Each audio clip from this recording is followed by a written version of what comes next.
The following podcast may contain adult language and an abundance of salt. So get ready, nerds, because we're talking Farscape, Episode 7, Season 1, PK Tech Girl. Hey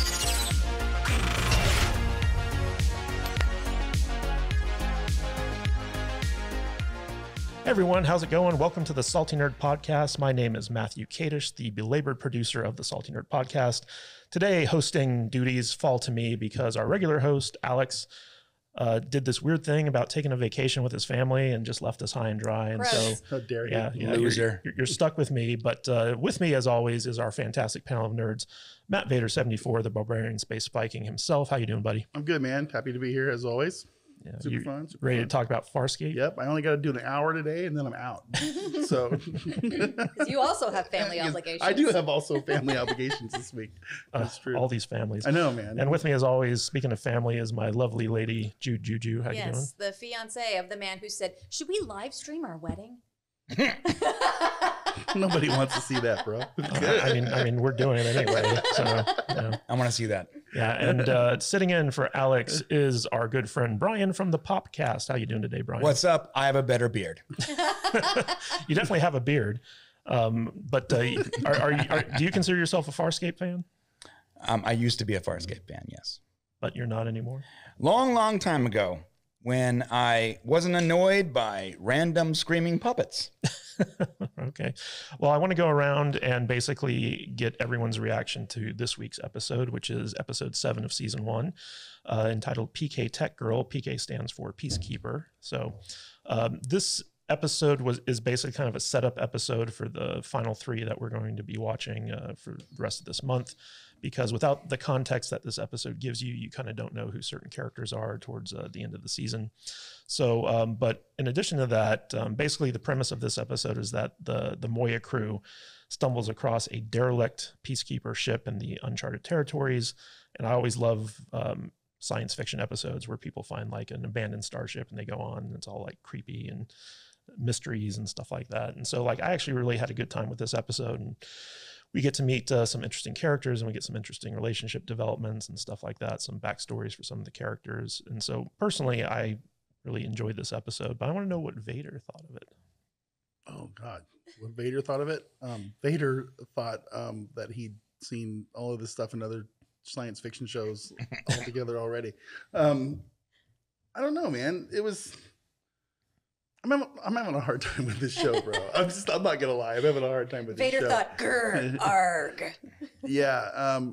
I'm not enjoying the puppets. I'm sorry. Was that one guy not super intimidating to you, or which guy? The guy where they filmed and said, "Show him on camera. He's really angry." It's like, oh, yeah. No. I just look, man. The aliens in this show are goofy. I'm trying to figure out what the lizard dudes were supposed to be. They look like dudes in fat suits. I'm sorry. I did notice that there was a production value increase from the premiere we watched over this one. Yeah. But no, I'm regretting this month, and we're only 2 weeks in, man.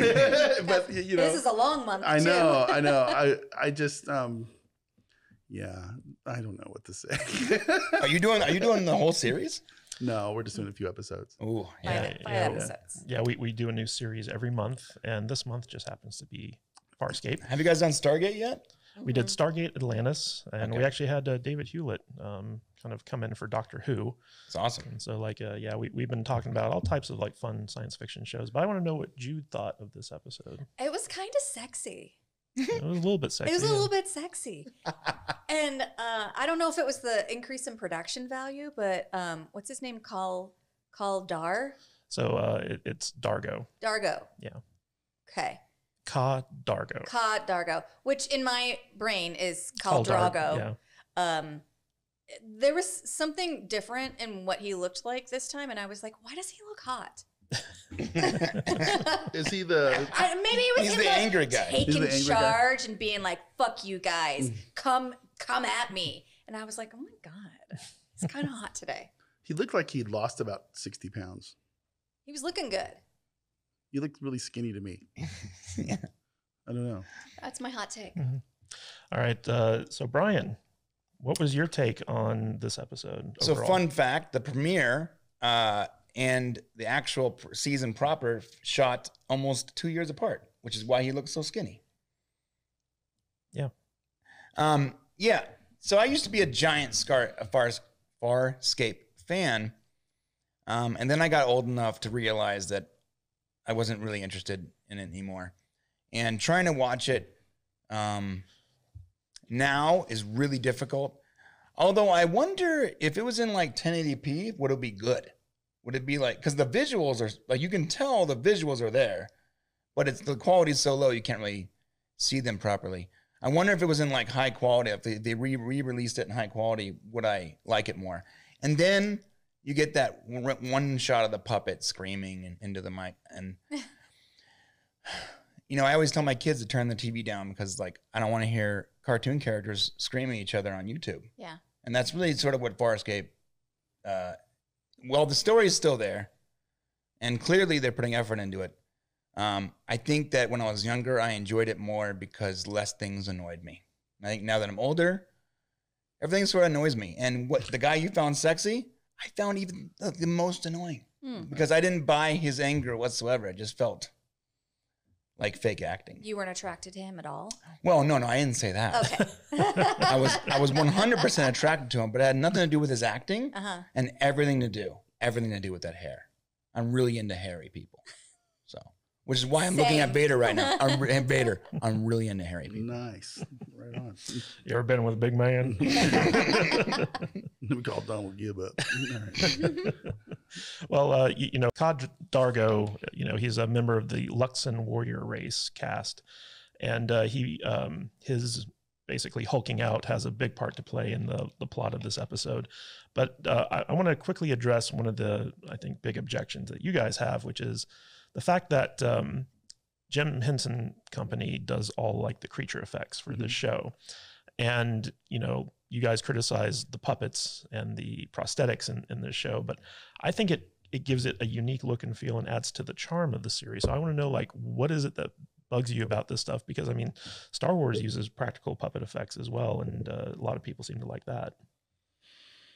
I don't like it when it's on Sesame Street. It's weird. Muppets interacting with humans has always looked goofy to me, and it doesn't look any different on this show than it does on the Muppet Show or on Sesame Street. Yeah, it's just how I feel about it. It's on Star Wars, I think it's made more realistic. But even then, the latest incarnation of Yoda, made me crazy. Well, we talked about last week when we were comparing Yoda to these. It's like when Yoda looks real for the most part. Realish, yeah. You know, I can watch Empire Strikes Back, and I can say that's not a puppet. You know what I'm saying? I don't ever see Frank Oz's hand up Yoda's ass moving his mouth. Never. But right. With these things, they look like Muppets and puppets and people in fat suits. They look like Muppets, yeah.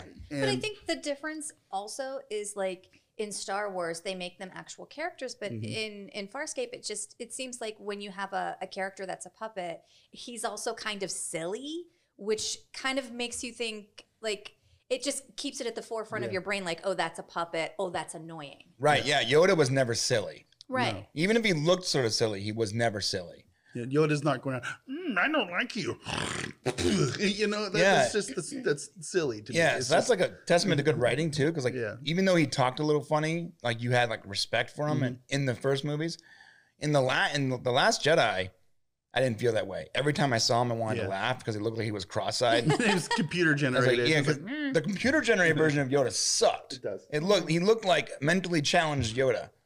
But the earlier version of Yoda, I think you're right. I think that because he was taken so seriously and he didn't act weird, even though he looked like a funny puppet, possibly, or talked a little bit like a funny puppet, because of his acting, he wasn't zany and goofy. He was just wise Yoda, you know? See, I'd argue that Rigel, who's like the big puppet character in Farscape, is actually like one of the more interesting characters in the show. And he's actually one of my favorite characters of the series because like he has like this kind of like hubris about him that I find very like endearing and funny. And in this episode, we actually get some looks into like, you know, his time being tortured by the Peacekeepers and his trauma. And to me, like, it's little things like that that turn the puppet from a joke into like an actual character. And so like, I've always thought that the criticism that like, oh, he looks too much like a puppet.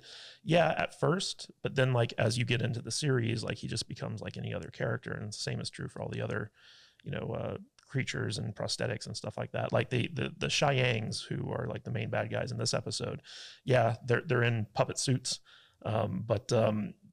You know, one of the things I love about Farscape is that the aliens feel like aliens. It's not like Star Trek where it's just like a different forehead on an actor. It's like they actually try to create like unique character designs for all the aliens and stuff like that in the show.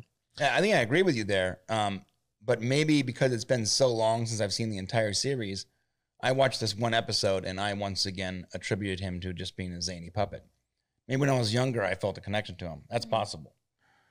I do not anymore. Yeah.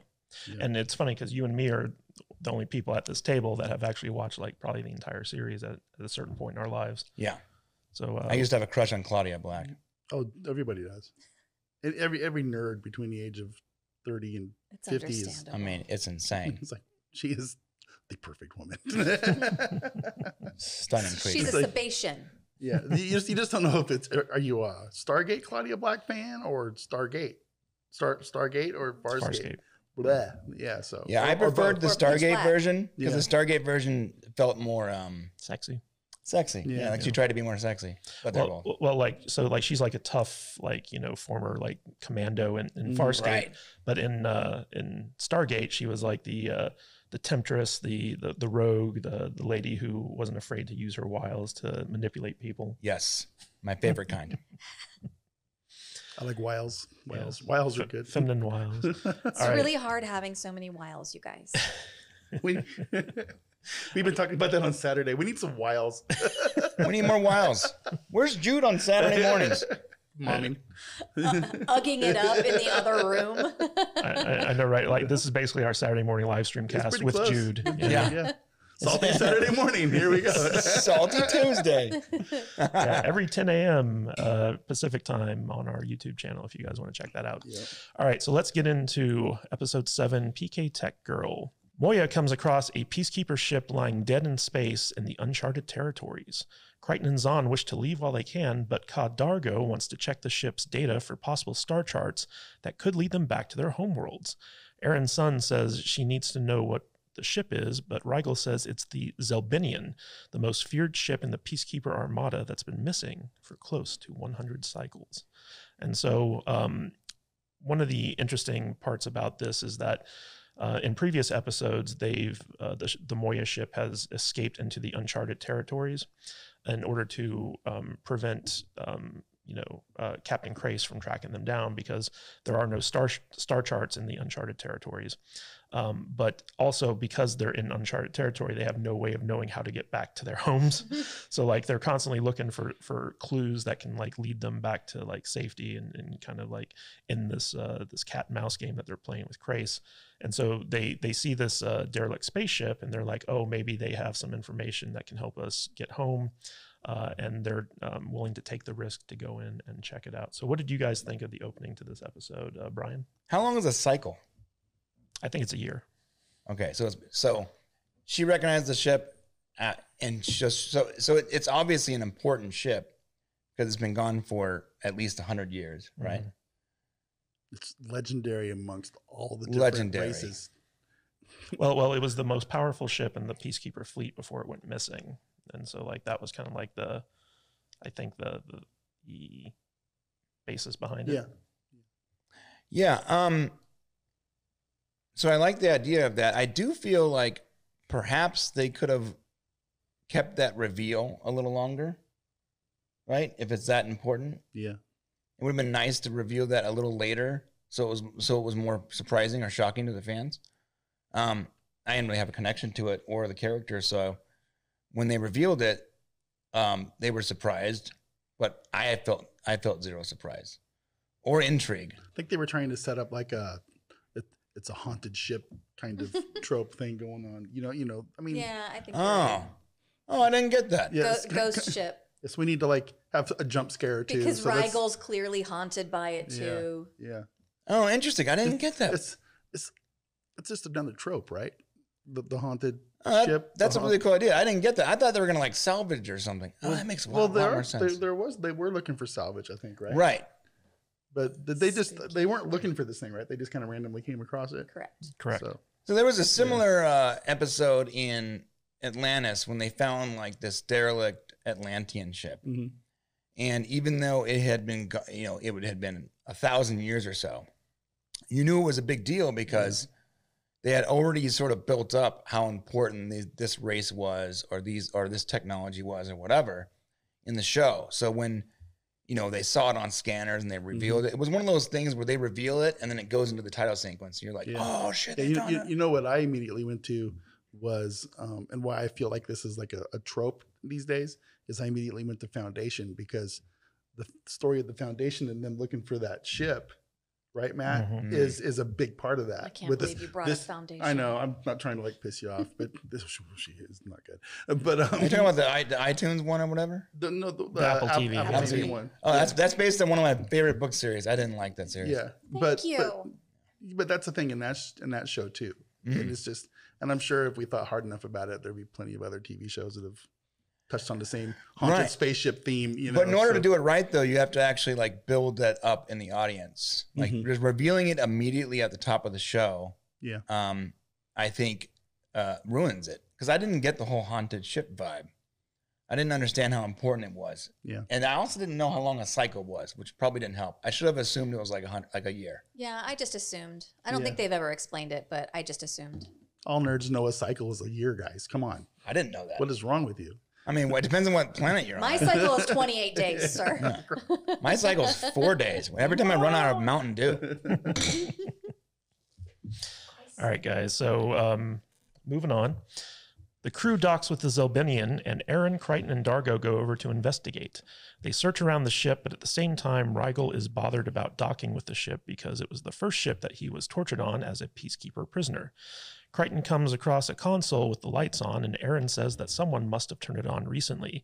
He spots a young woman who tries to run, but Aeryn and Dargo attack her until Crichton stops them. The PK, aka Peacekeeper, Gilina Reynes, recognizes them as Officer Aeryn's son and the other escaped prisoners. Crichton asks how she knows about them, and Aeryn replies that she's a tech from Crais' ship. Aeryn questions her in the usual brute Peacekeeper fashion, but Crichton says to back off and lighten up on the scared girl. Aeryn says that she's a tech from Crais' ship, and that means he must be nearby, and the PK tech girl will only lie to them. Crichton agrees, but says that if Aeryn kills her, she won't get her answers. Aeryn says Crichton doesn't understand how Peacekeeper society operates, and he should not interfere. But Gilina tells the others that Crais sent her unit over to investigate the Zelbinian while he searched for Moya. And 2 days later, another ship appeared and incinerated their marauder. Dargo says it was the Sheyangs, a brutal race of space scavengers and pirates, but they couldn't have done it all. There are no records in the Zelbinian, though, because the ship's data stores were scavenged. Gilina then thanks Crichton for stopping Aeryn from killing her and seems to have taken a liking to him. So we're getting a little bit into the sexy here, right, Jude? She's like, don't torture me. I'm just a girl. I'm just a girl. And then he's a knight in shining armor. Wait, so the puppet is more than 100 years old then? Yeah. Yeah, Rigel is of a race that ages into the hundreds of years, I guess. I didn't know that. I have questions about sex with an alien. Okay. I'm listening. Well, mostly how and where are the parts? Well, it depends. If it's a Klingon, there's 2 penises. Great. So it's double the fun. However, very bulbous heads. So if you don't have a... I meant more particularly about this show. Oh, I see. So this show. Yeah. So I don't know. I'm a Star Trek sex expert, not well, the Sebastians are I'll basically DM you later. Are basically humans. Like they have the same I never even thought makeup about and that. anatomy. Klingons do have 2 penises. It's a DP every time. Klingons legitimately have 2 penises. They could do the DVDA. It's literally in canon that they have 2 penises. What about vaginas? No one cares about vaginas, babe. Wow. Well, I'm asking the Trek expert if Klingons have 2 vaginas You as know well. what? In canon, they have not mentioned that. See? Oh, you know what though? B'Elanna is half Klingon, and she had one vagina, so I think she has one vagina. Wow. One in the pink and one in the stink. Is that how it goes? Shocker. And All Klingons are shockers. Had to say that. the Klingon was peeing out of both penises, so they're both functional. Jaloja. So I don't know how that works. Tom Paris he's the man. Yeah, he's able to please that Klingon woman. How do you do that, right? I just got a crazy visual. Okay, I'm sorry. Farscape. All right, so back on Moya, Rigel is having flashbacks to his time being tortured on the Zelbinian. Zahn, sensing Rigel's trauma, tells him that it would do him good to confront his demons by returning to the Zelbinian and facing them head-on. Rigel makes his way over to the ship and spits in Gilina's face, showing his hatred of the Peacekeepers. He then goes off looking around and sees an ominous figure in the dark that says hello and welcomes him home. It's the image of his former torturer, Captain Celto Durka. Rigel traverses the ship until he finds the body of Durka, who apparently committed suicide. Upon seeing this, he realizes what a coward Durka was, and Rigel spits on the corpse and puts his fears and past trauma behind him. I really like this little bit of characterization for Rigel. We get to see him as kind of like a smarmy shyster in a way. For most of the series, but in this, like, we actually got to see like some vulnerability and some fear from him and stuff like that. And I thought it was good. What did you guys think, Vader? So imagine reading that in a book and then seeing this on TV. It would be so disappointing. Yeah. I disagree. I have a different take than you. When they were like, go find his body, I was like, how the fuck you know his body's there? You're just assuming, and then, turns out it was there after all. I just After thought it was 100 a little, years? yeah, I thought it was a little dumb. I don't. This sounds really stupid. I don't like spitting. I think spitting is gross. Same. Interesting. It's a gross thing. I don't like to watch people spit. You know, it's like every time you get like watching a football game right on TV. I had a joke I decided all, not to say right now. And they're all spitting on the grass. I'm like, man, that's fucking gross. And I think it was because where I grew up, everybody except me used Copenhagen and chewing tobacco, and it's just disgusting. It's right. If they weren't spitting their giant brown goobers on the ground or on the sidewalk, people were like collecting it in Sunny Delight bottles. Yeah. And I'm like, what the? It's just spitting grosses me out. And I think that might be one of the reasons I think this character's stupid. Where did you grow up at? In Southern Oregon, because very rural, very farm. Yeah. He just I don't like the spitting thing. It's gross. And it turns me off. I have a really terrible spitting story. Yeah. You want to hear it? I don't know. Do I? I don't know Probably either. I'm gonna tell you anyway. Okay. So me and a girlfriend, we made friends with some people who were in a band, and then we just started being roadies for them. So we would travel with the band, and they're dudes in a band. So that's gross. so random. Like, I've made friends. Let's just go on a road. Yeah. So we would set the stage for them. So when they had a gig, we would like carry in the shit. We'd set up their drum kits and whatever. Wow. And so one time we were setting up a gig for them, and the guys were standing around. They were just kind of standing in a circle, and they were just chatting. And I was walking up to the circle, and it just happened at the perfect time. But one of the guys was like, and went and spit like over his shoulder and caught me right in the face. And it was like my whole face. It was like, and all I could do was close my eyes and go, oh yeah, for like begging for someone to help me. And someone came up and just like de-gooped me enough that I could open my eyes and like go wash my face. Yeah, it was the worst experience of my life. I don't understand spitting either, and I have a similar experience, but it wasn't as bad. But when I was younger, like in my teens, so I grew up in like LA, like Southern California. People didn't chew; they just smoked cigarettes. Yeah, at like age 9, they were smoking cigarettes. Yeah, same with the Copenhagen where I'm from. Right, it's ridiculous. But I had a coach who one time, I swear to God, I was in high school, and the grossest thing I've ever seen in my life. He spit, and then he turns around and looks me dead in the eye, like, and then goes, and he like and he like sucks snot No, into his throat, looks me dead in the eye, and then spits it on the ground. I'm like, Oh God, yeah. I was like, That's I don't know, horrible. was that like a power play? What was the deal with turning so to gross. me and looking me in the face while you did such? Yeah. I've never forgotten it. So Same guy used to go like this. He used to like God. hold one It nostril was- and just spit. I'm like, It oh. was a power move because you're still thinking about it. Yeah. It's been 30 years. yeah. So anyway, so every time Froga Rygo. on this show. Frogo. Rygo. Every time he goops somebody on the face and they show it dripping off their nose and stuff. I'm like, Gross. "Ugh." And that's probably part of the reason I don't like this show very That much. leaves me too. If I was one of the people that got gooped, that guy would have died the next day. Oh yeah. Like in his sleep, I would have cut his throat. So anyway, that's Well, to Vader's point, I think it's supposed to be disgusting. Yeah, I mean that's for the sure. point is he's disrespecting the body and the people that he spits on.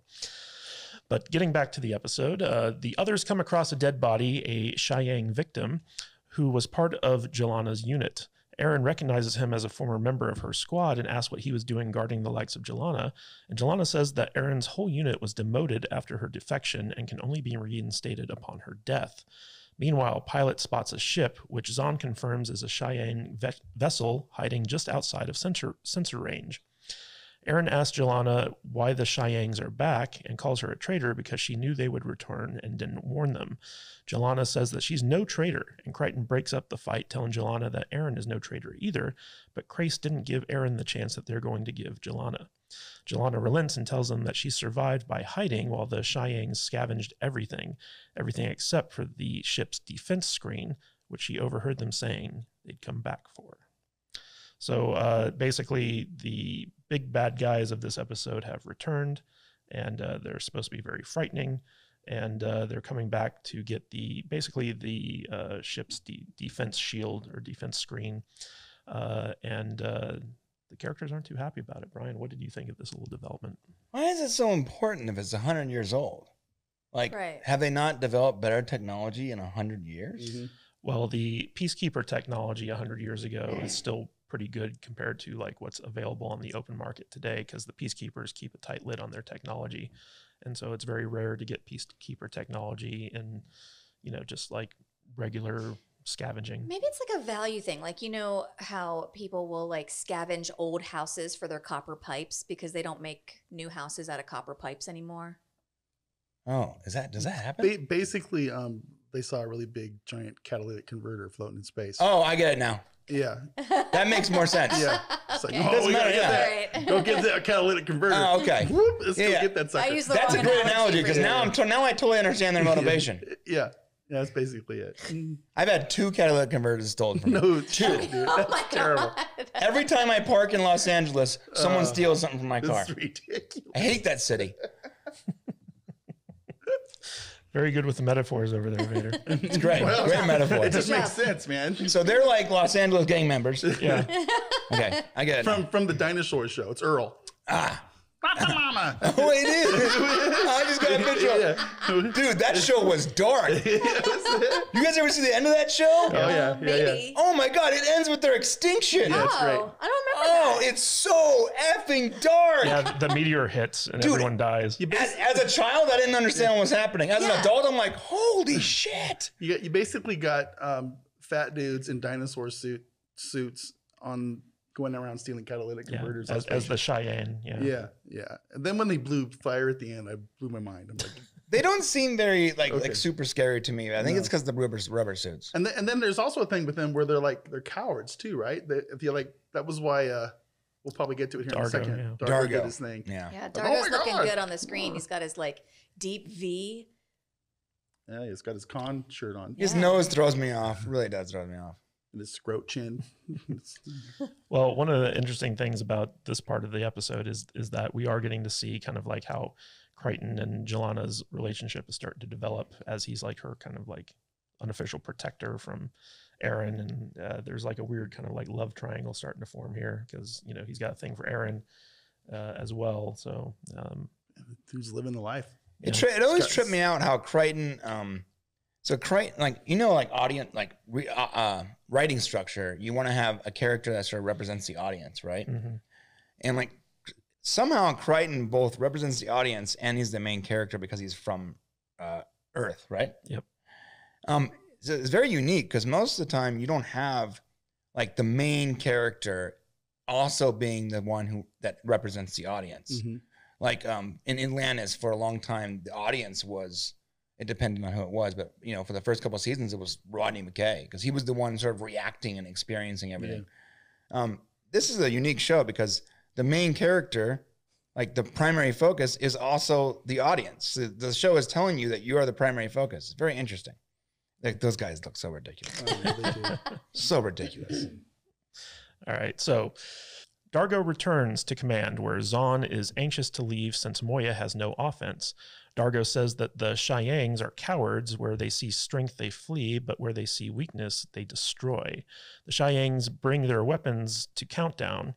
Dargo is enraged at their defenseless situation and begins to curse and swear.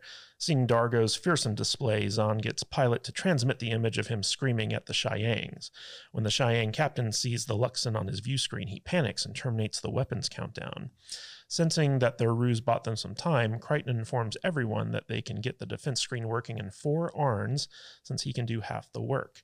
Dargo tells Zahn that he doesn't want to continue lying to the enemy in battle, but Zahn says that he is just misleading them and only Dargo can buy them the time they need to continue the charade. Dargo then calls the Sheyangs to bluff them into believing that Moya is stronger than she really is. The Sheyangs do not believe that Dargo has soldiers with him who are also aboard the Zelbinian, but Zahn helps by feeding Dargo what to say, and the Sheyang says Dargo is trying his patience. After communication is cut off, Dargo believes that the Sheyang's next move will be to attack. So what did you guys think of Dargo's bluff, Vader? I don't know. I thought it was funny when the blue lady was like, "Did you get that?" Yeah. He's just sitting there having a fit, and she's all, "Turn the camera on. Let's get this." It's like something you would do when we're sitting here talking at the table. Right. 100%. He does it all the time. I'm going to put a video out of this. Where's that Patreon subscription? This is, it's crazy. But I think the blue chick is actually more frightening to me than. Yeah, she's scary. She's more scary to me than Dargo. Dargo just seems like he's just throwing a tantrum. Yeah. Honestly, I don't. It's being played for laughs, but he didn't seem scary to me. However, I did like the fact that the ship and blue chick was, what's her name? Zahn. The ship and Zahn were working together to sort of utilize the crazy, zany people around them to their benefit. So that was cool. Well, one of the things I really like about Farscape is that the show's really good at putting their characters in situations where they're at an extreme disadvantage and they have to get very creative in how they kind of like get out of it, but they never quite get out of it unscathed because like everyone always knows that like basically these guys are just like kind of flying by the seat of their pants. And this is just another example where basically they were leveraging the reputation of Luxon warriors in order to buy enough time where they can get the defense screen up before the Sheyangs can actually like destroy them. And the Sheyangs are kind of goofy, but in a way, like the fact that like they're like the main bad guys in this episode, and their ship is like geared for offense, makes them more of a threat. So like I feel like if they had made the Sheyangs a little bit scarier looking and like a little bit taking them a little bit more seriously, they probably would have played better because they do look kind of goofy. They right? look like fish people. They look like fish people. Yeah. Yeah, they don't look scary at all. Indeed. They should have made them look like catfish people. Right? Like if you're going to go like full, if you go full fish, like lean into it. Make it like real gross looking, That's you know what? Cats are kind of creepy in a way. If you had a cat person, like the movie Cats, creepiest shit I've ever seen in my entire life. Yes. Yeah. They should have changed them to cats. That movie, It's things of nightmares. I'm still waiting for the butthole version to come out. I don't know how anyone that like from all the people that worked on that movie down to like the assistant editor, no one at any moment was like, dude, what we're making right now is a travesty. It should be burned. I don't believe in book burning or any kind of censorship, but that movie should be removed from everything. But like I'm cool with Human Centipede, but not cats. Yeah, for sure. I'm with you. Human centipede, but not cats, huh? Yeah. That's a hashtag right there. Is it? Do I have it right that what's her name? Zahn? Yeah. Zahn is like the real leader here because she's the one that's always like, "Hey, we need to do this, and here's why." I think it's the ship. I think the ship's the leader behind the leader, right? Yeah, but the ship can't communicate. It's Zahn that's communicating with the ship, right? Well, Zahn's a priestess, and so like she's just kind of like a little bit more logical than She's a sex priestess. Yeah, she's a sex priestess. That's hot. The Force sensation. I am upset that I didn't know that was a job that I could have had. Sex priestess. Yeah. Orion slave girl. I think it's kind of funny that a lot of these shows have a sex-based character. We get the sex priestess here, and we had what's her face on that stupid show that we watched with the cowboys in space where everybody's riding horses and shit. Firefly, that one. There was there was the sex chick in that. Did you just call it Cowboys in Space? Yeah, I did. Oh my god! But first off, Firefly is a No. goddamn. We had Firefly month a couple months ago. Where was I for And that? I could never get on board. Firefly is one of the greatest shows of all Fucking time. How do you feel about Buffy? Donkeys in space. I love Buffy. I love Buffy. I love like- you now. I love Buffy. I love Angel. I love Firefly. No, but you know why they all have sex characters? I'll tell you why. Because people like sex. Because they're made. These shows are initially made for young men, Yeah. and then those men get older, and they buy and they watch and they consume every single thing that comes out from that show. Dude, when I was younger, I started watching the original. Star Trek: The Next Generation. Holy shit, Deanna Troy. Hot. A smoke show. Yeah. And half the episode, she has just no clothes on. Or a body lunitard. Right. Or a unitard or like no bra. And so now as a teenager, I didn't realize what they were doing. Now as an adult, I'm like, oh, wow. What are you doing? What the F was this? And then again with Voyager. You know what's funny? The only show I never connected to growing up, DS9. Yeah. No sexy characters. None. I think that it's created for like young men, and then they get older and they just consume their whole lives that one IP. Yeah, it's amazing how the ratings took off when 7 and 9 showed up with their bored cats. Oh, I know. Yeah. So I loved Voyager because by then I was a hooked Trekkie. Yeah. But I didn't really like look forward to it until Scorpion, which is when she showed up. Kes sucks and Jerry Ryan's hot. So Kes is funny because like when you first started with Kes, you're like, oh, Kes is gonna be the hot chick, right? But then she's acting like a child all the time. You're like, this is not hot. It's like, oh, she's like 8 this. years old. Gross. Oh, yeah, I know. She's supposed to be like this sexy alien chick. And then she's like, I'm an 8-year-old. You're like, oh, holy shit. Now What- the entire Don't do that. Every fan feels like a weird pedophile or something. All of a Right. sudden. And It's like, Lana was like mean the whole time. So before 7, if you weren't into 8-year-olds or mean chicks, you had nothing. That's it.